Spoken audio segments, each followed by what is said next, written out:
अजमेर शरीफ दरगाह पर पीएम मोदी की तरफ से चादर चढ़ाने की परंपरा पर हिंदू सेना और सनातन संघ जैसे हिंदू संगठन काफी नाराज हैं और सुप्रीम कोर्ट तक पहुंच गए हैं। दरअसल अजमेर में सूफी संत ख्वाजा मोइनुद्दीन चिश्ती की दरगाह पर सालाना उर्स के दौरान प्रधानमंत्री और अन्य संवैधानिक पदों पर बैठे लोग या तो चादर भेजते हैं या चादर खुद चढ़ाने जाते हैं। जैसा कि हाल ही में केंद्रीय मंत्री किरेन रिजिजू, चिराग पासवान और कई विपक्ष के नेता चादर चढ़ाने वहां पहुंचे।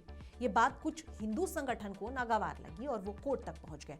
अजमेर की जिला अदालत के बाद सुप्रीम कोर्ट में जनहित याचिका दाखिल की गई। याचिका में मांग की गई कि दरगाह पर सालाना उर्स के दौरान सरकारी स्तर पर भेजी जाने वाली चादर पर तुरंत तत्काल रोक लगाई जाए। बता दें, ये याचिका विश्व वैदिक सनातन संघ के प्रमुख जितेंद्र सिंह बिसेन और हिंदू सेना के अध्यक्ष विष्णु गुप्ता की ओर से दाखिल की गई है।